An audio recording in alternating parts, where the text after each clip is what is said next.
and welcome back again to the No Hair, All Heart podcast. I am your host, Mookie Spitz, and this is part 4 of my novella, Greg's Gift. If you're coming at this podcast out of the blue, from the void, then I heartily recommend you start at part 1. I've got links to parts 1, 2, and 3 in the description. And if you're coming off of part 3, welcome back. I hope you're having as much fun listening as I am reading and reminiscing about this novella written back in 2020. Let's dive back in. 20 minutes later, I was getting nervous. Had Greg spilled the beans with Jackie? Did the freak show freak them both out and send them both scattering, leaving me to literally hold the bag? When in doubt, follow the money. In this case, lots of it, the street value, resting on my lap, far exceeding anyone's discomfort, paranoia, or laziness. I was certain Greg would eventually show, and within a few more minutes, he did. Greg had the annoying habit of sneaking up behind you, a bit Snurch-esque, but lacking any of Jackie's charm or creativity. So at first I only heard his deep but whiny voice, already complaining from the semi-darkness. I'm so glad we're meeting in a fucking circus. Watch me sell bumps to pedophile clowns and midget acrobats. I got pissed and wanted to shout, "You're welcome," for harboring his shit this week. Then suggest he sell his leftover photo booth funnies featuring him and his boy Gary strung out at a circuit party taken just before they beat each other up. But I refrained. Truth be told, he didn't put a gun to my head to take his bag or any of the goodies inside it. And who said I wasn't having any fun yet? Debt to nature due.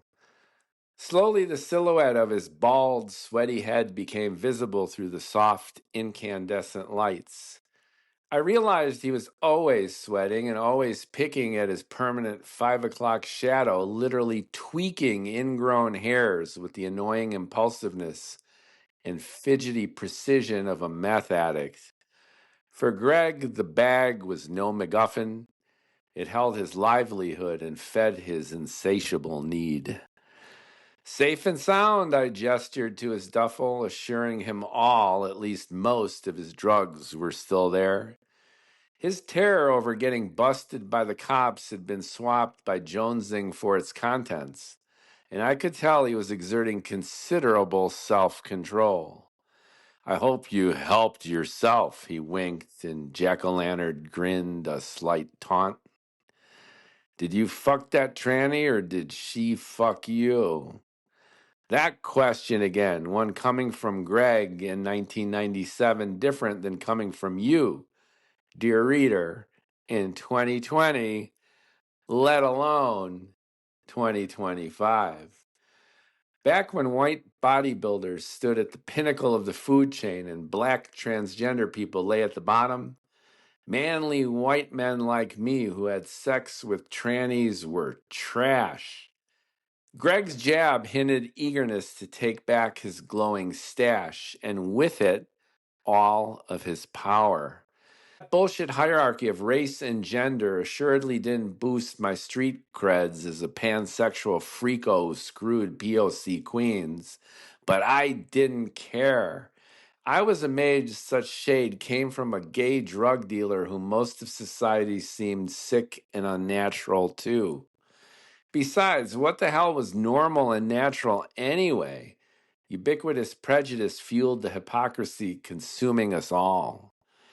At the intersection of rioting queens at Stonewall in 1969 and 60 grand a year college kids taking gender studies classes at Wesley College in 2020 was the thrill of being weird and wild in Chicago in the 90s.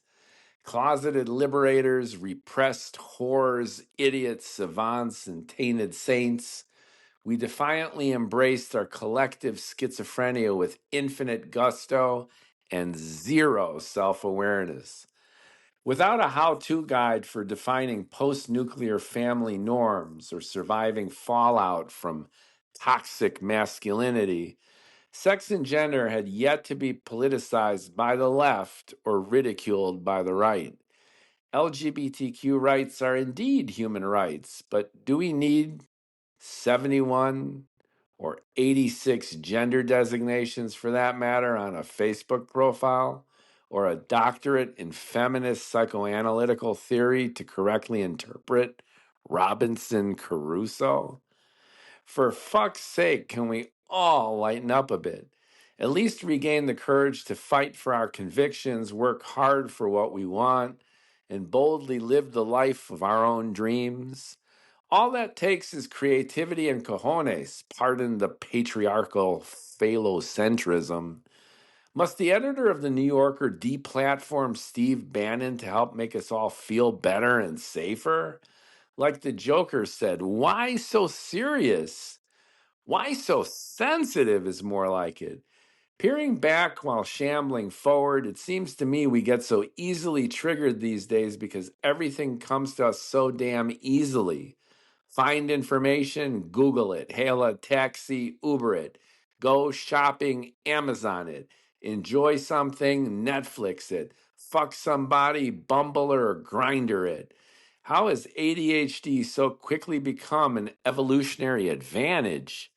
So take it from a guy who finally unloaded a bright blue duffel bag packed with methamphetamine, Ritalin, and other goodies.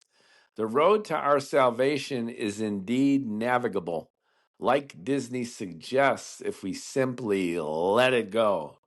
Why not? Be the good girl you always wanted to be, let the storm rage on, all that. Distance does make everything seem small. No right, no wrong, no rules, folks. Until we get exposed, of course. That's the cost of freedom and not paying attention. The time had come to return Greg's gift. I stood, pulled the strap off my shoulder and over my head. At the moment Greg gleefully grabbed it, we heard someone in the shadows say, "Copy." We freaked, looked up, noticed the guy in the headset yell, "Striking!" A searing white light exploded, instantly blinding us. Light up the sky. His duffel bag sacked and repacked, tugged and lugged, spurned and finally returned. Greg reacted immediately and impulsively. Like a deer in proverbial headlights, he instinctively lunged toward the bright light source. A 10 kilowatt Fresnel aimed at us and activated by the gaffer. The voice we had heard, who leaped aside as Greg roared past him, frantically running right into the equipment. As Greg struck the fixture, it pivoted on its swivel head, swinging the powerful beam of light away from our line of sight and up into the sky. The blazing 10K was bright enough to become an impromptu bat signal, alerting the caped crusader that Greg was on the loose again, picking himself up and chaotically sprinting with his stash through the gawking techs and down into an alley. For a few moments, I stood there frozen, relieved that I had unloaded the burden, but shocked at my exposure and stupidity. The absurdity of my absent-mindedness and nearsightedness seemed to have no bounds. I had walked us right into an active movie set and exchanged thousands of dollars worth of drugs right on cue in front of blazing lights and rolling cameras. Hi, Ma. I should have been used to these ridiculous situations of my own creation, but they continued to surprise me.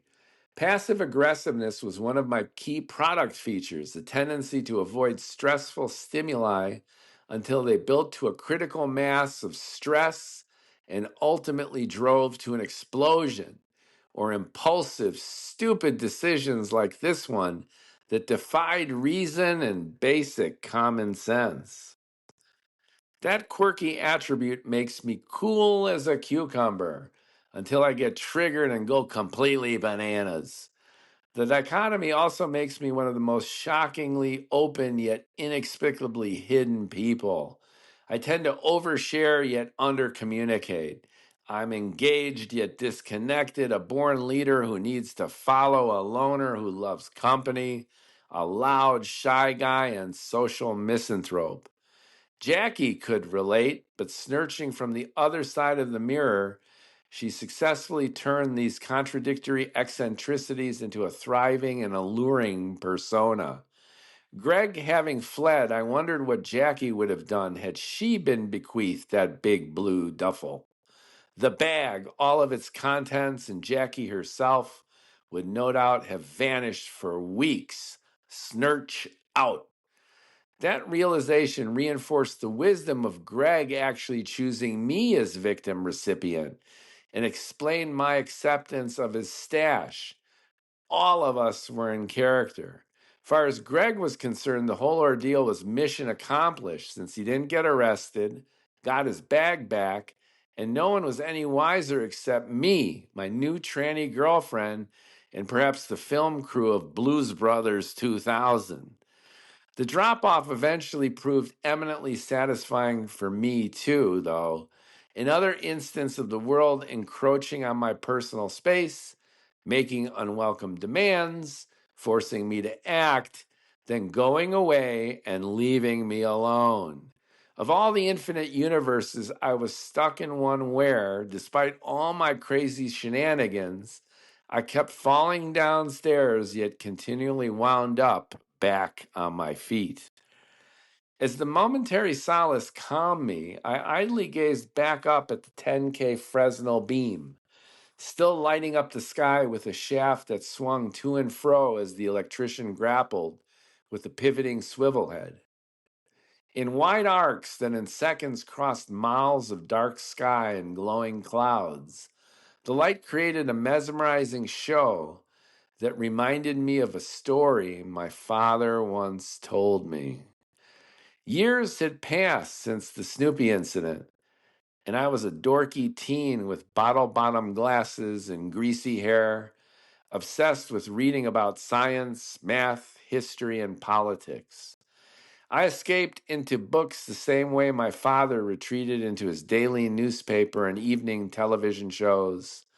Thwarted in our withdrawal one night in suburbia when the power shut down and we found ourselves in the dark. As we lit candles and sat in the flickering shadows, I asked him again about the war. I tossed him this verbal hand grenade on the rare occasions we spoke, hoping for a morsel while figuring he'd respond in kind, blankly staring into space, his Zen-like expression revealing he was channeling unspoken universal wisdom, or more likely not having a coherent thought in his head. That night, I gave it another whirl, Laszlo predictably spacing out until, surprise, surprise, he spoke slowly in his native Hungarian. He had a deep, Bela Lugosi voice, and I felt as though the Grinch who stole Christmas were narrating the bombing of Budapest. He took me back to the summer of 1944 when 15th Expeditionary Air Force B-24 Liberators bombed his city. The heavy aircraft dropped mines into the Danube River and bombs onto Hungarian factories, refineries, and oil tanks. They also released propaganda leaflets throughout Budapest that boldly threatened the enemy with retribution for deporting thousands of Jews to the gas chambers in Auschwitz. The world was watching, they said. Too bad the Allies did nothing to stop it. That summer, an average of 10,000 people were murdered per day in the camps. Meanwhile, 16-year-old Laszlo lived large at a refurbished Jewish community center taken over by the Gestapo and SD. He was part of the expendable local help that had been rounded up by the Germans soon after the Tiger tanks clanked through the cobbled Budapest streets. Jewish talent was recruited across various trades: tailors, seamstresses, carpenters, electricians. When the summons came to his high school, Laszlo was chosen as their designated draftsman, price paid for being the most talented in shop class. The Nazis gave him his own secretary and office. He decorated it with mounted animal heads ripped from a taxidermist's shop. Laszlo was a tall, dashing, Errol Flynn-looking kid with a deeply cynical sense of humor, and the Ubermensch thought he was cool.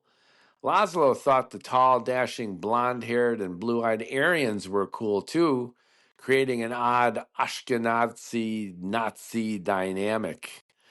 Entertaining them as class clown and mascot, Laszlo felt invincible as most teens do and had no idea what he was soon in for. Before he was caught playing cards on the job, nearly beaten to death and thrown into solitary confinement, released without shoes into the wintry siege of Budapest, hidden in a neighbor's cellar and nearly deported to Siberia by the Russians, Laszlo then sat in his office one summer evening, drawing Wehrmacht uniform insignia. The air raid siren went off. Staffers panicked. "We must go downstairs to the shelter," his young secretary shrieked, rushing into his office. Weighing whether to follow her and use the fog of war to try and get some nookie or see what was actually going on outside, he opted for the latter. "If we take a direct hit, we're all dead anyway, so I'm going up to the roof. Want to join me?" Before he could finish, she fled down into the bunker. So he went up, not down, made himself as comfortable as he could on the rooftop, and watched the show. Searchlights darted across the sky, and anti-aircraft flak burst around the illuminated bomber formations and escorting fighter squadrons. Laszlo watched streams of incendiaries pour out of the big planes, saw the distant explosions as factories and depots erupted in fire. An unlucky Liberator took a direct hit, left wing breaking off as the bomber dipped and started to plummet. As it spiraled downward, several parachutes became visible, bobbing dreamily as they floated serenely over the roiling city. Laszlo wondered what it must have been like to be an Allied serviceman flying in those planes and now shot down, descending into a strange city at war. The First American. As a kid, Laszlo loved watching American movies, and like most Europeans, romanticized the States based on what came out of Hollywood. His emulation of Errol Flynn was no accident, the actor smoothly embodying the epitome of a swashbuckling ladies' man. Laszlo loved the adventures of Robin Hood, seen when he was 10 years old. In class, he dreamt of becoming a Yankee Doodle.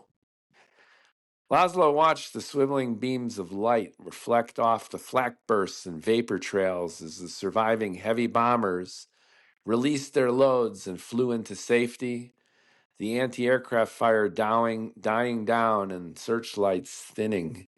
Still alive, he trundled back downstairs and returned to his office.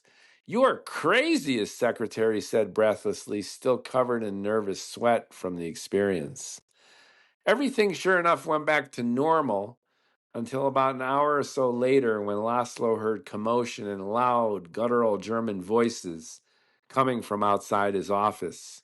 He took a break, went to his door, opened it, and saw his Nazi buddies standing nearby, chatting, pointing, and calling out.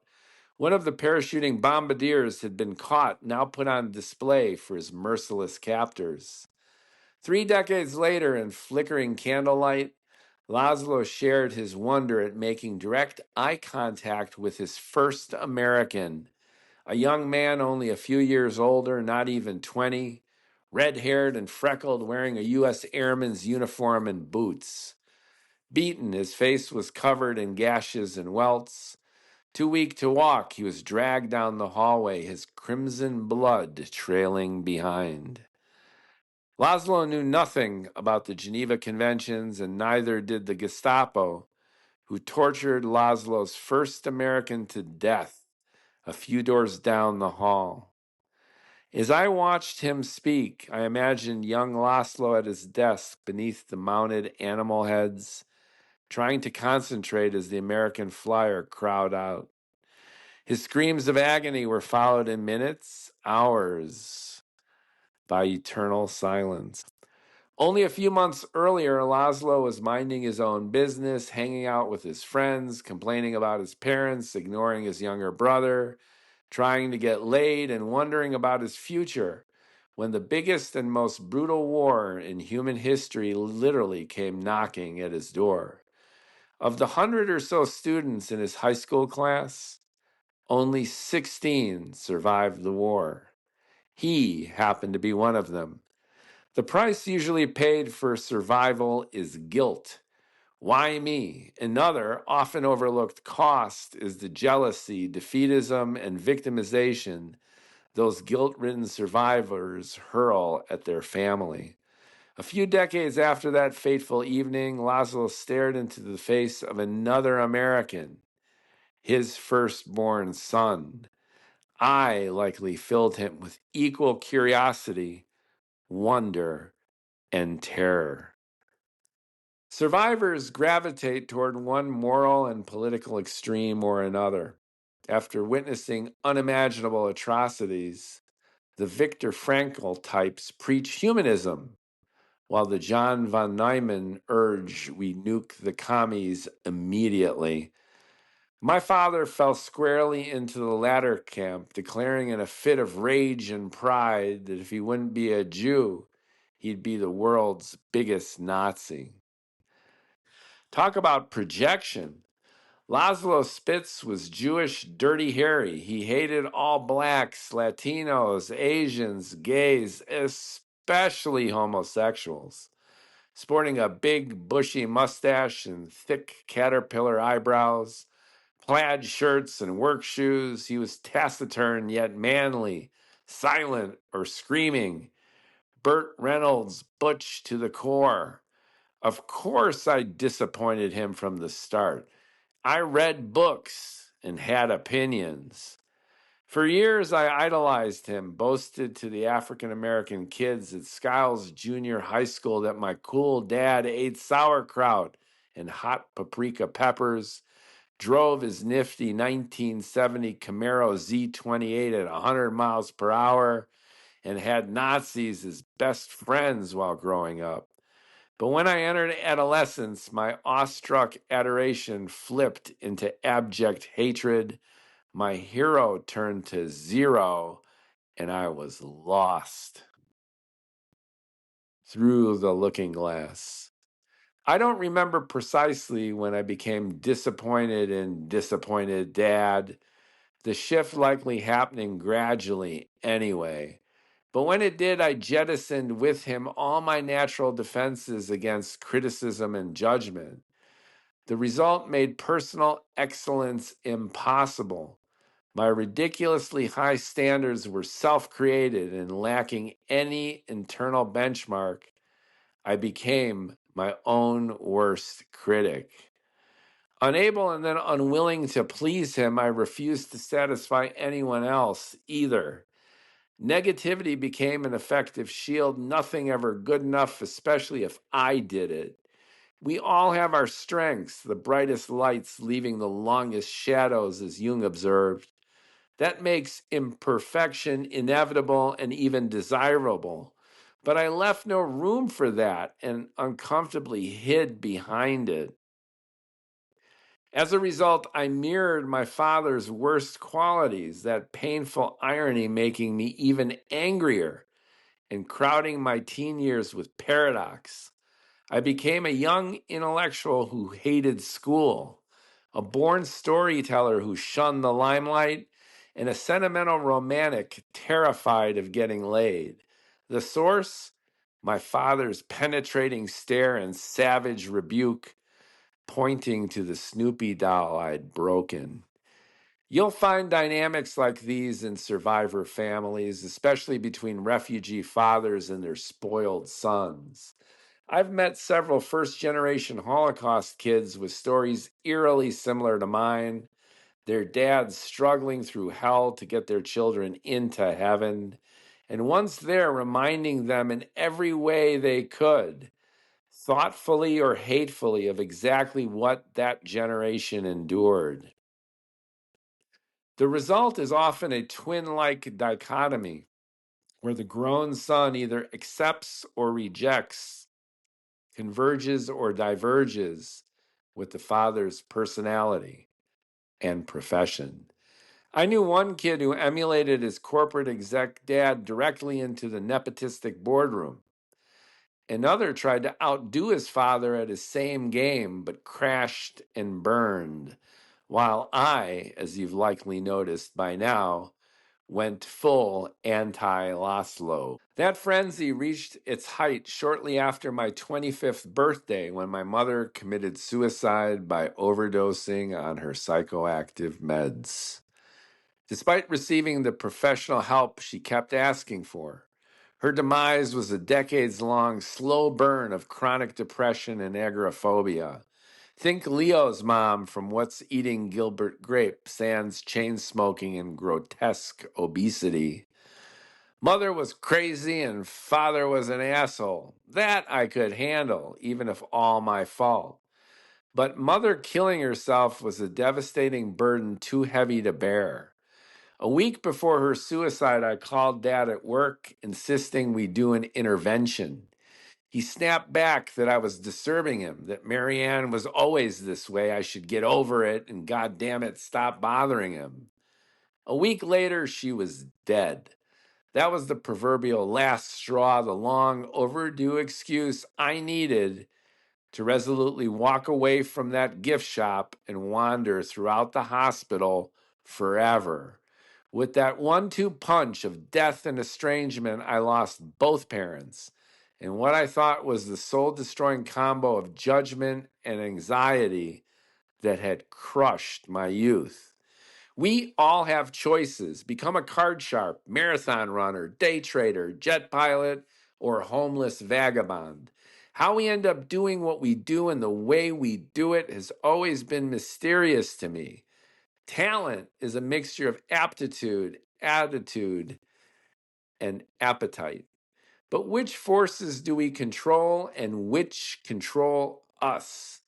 If we can dream anything we want, then why do we have nightmares? I had good reasons to hate my parents, as kids often do.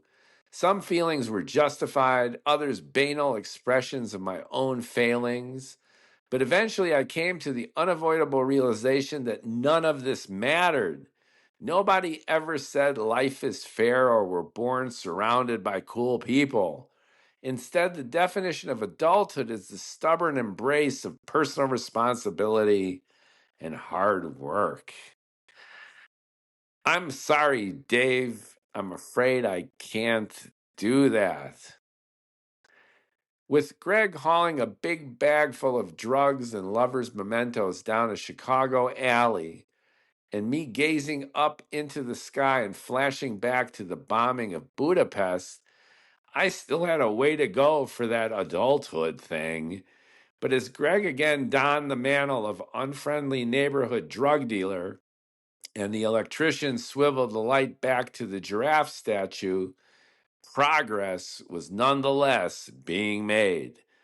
The swiveling bright light blinded me again, a reminder to get out of the way and extricate myself from this zany adventure. Ubiquitous illumination is disorienting and can trigger agoraphobia by making you feel everywhere at once. The entire universe spying on you. Since that was the last feeling I needed, I leapt aside and rushed through a crowd of mystified extras. Staring into the searing 10K Fresnel beam had contracted my pupils to the size of pinheads. So bolting away from it, I experienced the opposite sensation and feelings: blackout. By destroying all perspective and reference points, total darkness is frightening and can trigger claustrophobia. making you unsure whether you've gone blind or the entire universe has ceased to exist. The flip-flop freaked me out. Filmmakers frequently use extreme techniques to grab attention and capture mood. Enveloping brightness conveys revelation, knowledge, the afterlife. Total darkness implies helplessness, loss of consciousness, death. Stanley Kubrick used both effects in 2001, A Space Odyssey, to depict the infinite vastness of space, the inexorable flow of time. The night after she was buried, my mother, Marianne, appeared to me in a dream. My bedroom was a stone crypt lit by flaming sconces adorned with iron and bronze. I was drawn to a side chamber where she was standing in her burial shawl, adjusting her mangled hair. In the flickering light, she appraised herself in a warped mirror, turned and asked me in Hungarian, "How do I look?" I told her she looked great. She seemed to have her doubts, so I assured her again. She nodded, smiled nervously, her attention drawn elsewhere. The candle flames shot up, suddenly extinguished, and with them my burden of absorbing her anxiety and depression throughout my childhood. The calm and support she couldn't share in her life, she at long last bequeathed me in death. "Are you okay, man?" I squinted into the darkness, my eyes slowly adjusting, a random crew member coming into focus. I smiled awkwardly, waved, and scurried up a lane place back toward my apartment. I felt comfortably lighter, rubbed my arms and chest, reminding myself that Greg's bag was indeed officially out of my hands and off my body, and I was free of it forever. Light to dark, happiness to sadness, we oscillate between boundaries of birth and death. My refugee parents survived the war, but not each other. Our family a nightmare in the country of our dreams. Fleeing the anguish, I left a stone on my mother's grave and didn't speak to my father for a decade. Releasing a burden tonight, I oddly felt ready for another one. Yes, Dad, I can do that. A decade later, Laszlo would be mercifully euthanized in a hospice, his morphine drip set to fire hose level. I'd played out his deathbed scenario 100 times over the years, variations ranging from kicking his ass to not bothering to show up at all. When the time finally came, I was there, simply sitting next to him and softly speaking. Maybe he heard what I said, his mouth twitching. The courtesy I could only give my mother in a dream, I gave my father on the last day of his life. I assured Laszlo that everything was all right, said that his life was meaningful, and he should be proud. He certainly didn't need my validation, but after enduring our broken father-son relationship and agony of estrangement, he deserved to hear it from his first and only American son. Saving grace. I zigged and zagged between the now glaringly obvious trailers, tents, and lighting equipment, making my way to the same place on the sidewalk where Jackie had mocked us. I looked up at my apartment, warm lights illuminating and pink curtains adorning my once gloriously unkempt and unfinished bachelor's pad. Seeing into the future, I wanted to yell, "Alexa, go home." Busy losing and picking up burdens tonight got me to an emotional par. I had no room left this evening for a live-in tranny girlfriend, let alone a cis chick neighbor who never fucked. I was at long last free of Greg's gift, which proved to be a mixed bag of tricks that somehow brought me closer to self-awareness and pushed me further away from stabilizing my irresponsible existence. Outside, the spring air was cool and breezy, chilling me out and clearing my head. Avoiding problems, especially emotional ones, was my specialty. So I effortlessly defaulted back to my ground state and turned to walk away, only to run right into Mickey. Good evening, sir. He saluted and stood riveted at attention, his haircut perfect, button-down shirt ironed, tight jeans pressed. My brother is at the bar, he continued, letting himself at ease. He's getting things ready, sir. Ah, he reminded me that I was late for my shift, and Minnie was still covering for me. The business was just up the street, so I thanked Mickey and hurried over. And as I ran past an alley, I could have sworn I saw none other than Jackie and Greg huddled with the bag. Whoa! Was I hallucinating? Every culture has its own food, clothing, music, and drugs ripe for appropriation. Packed with goodies, Greg's stash lacked a major pharmacological category: psychedelics. Although ecstasy was often enjoyed at circuit parties, the gay scene predominantly favored drugs best for sex: meth to rev up, ketamine to calm down, and Viagra to keep things working. High school in the late 70s was instead all about weed and LSD, the neural pathways of our young brains hungry for serotonin agonists that made video game arcades and midnight screenings of the Rocky Horror Picture Show the bomb. Fast forward 30 years and microdosing has become the rage, Upper East Side housewives tripping as researchers rediscover psychedelics. Wading into the 21st century, Big Pharma has appropriated marijuana and ketamine. Liberals have appropriated gender wars and censorship. Conservative has appropriated liberal outrage and deficits. And appropriation itself has become the OCD of identity politics. Social justice warriors and a presidency appropriating jingoism and corruption. By revisiting a time when America was arguably at its height in power and prestige, witnessed through the eyes of a freaky outlier, our current state of imperial decline seems inevitable and even necessary. As a nation and culture, we still have so much unfinished business.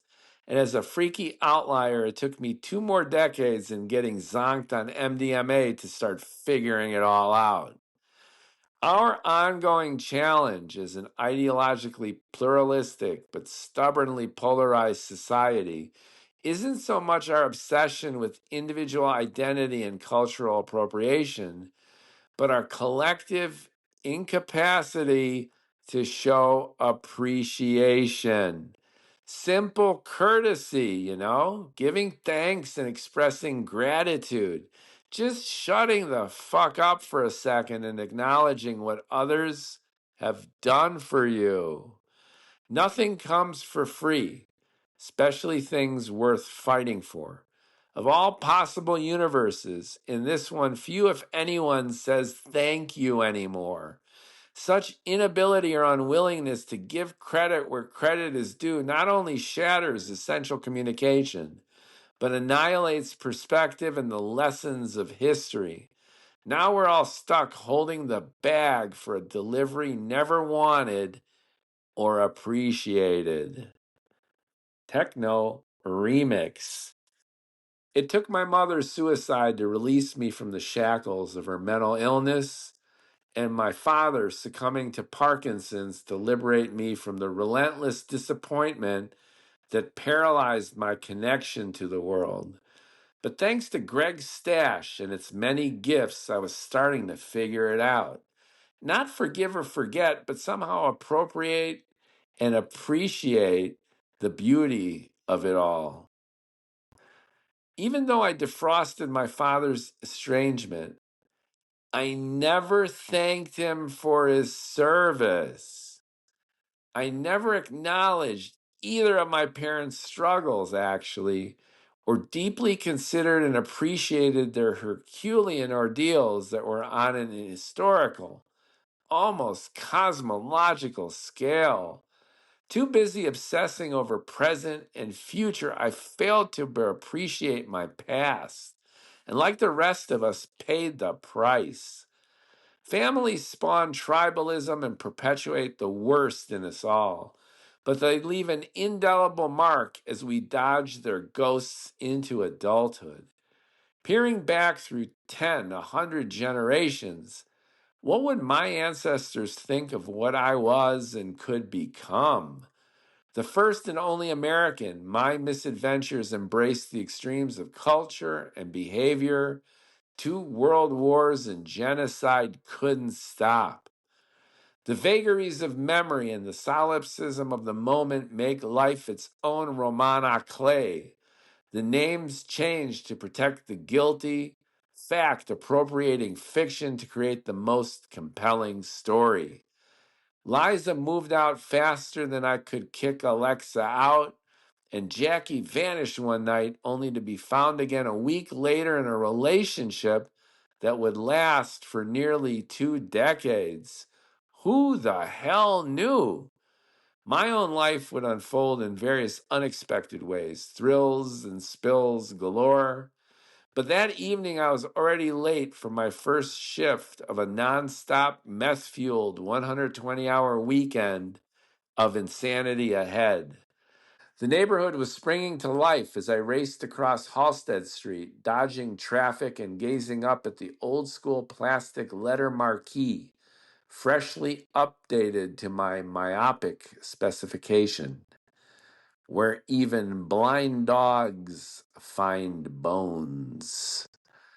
Before dashing inside, I could have sworn I heard, pumping through the vibrating shatterproof glass, a familiar and exuberantly remixed tune. So if you're tired of the same old story, oh baby, turn some pages. I'll be here when you are ready to roll with the changes. Baby, roll with the changes. Oh, you got to keep on rolling. Keep on rolling.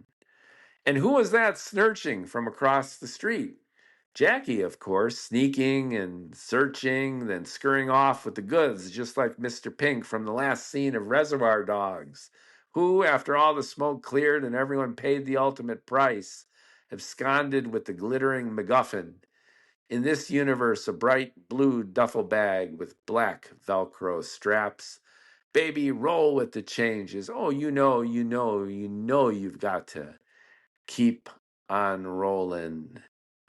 Keep on rolling. What a story. I squeezed it. I let it sing. Thank you for listening. More to come. I've got many more stories and tales to relate, to convert into this wonderful format.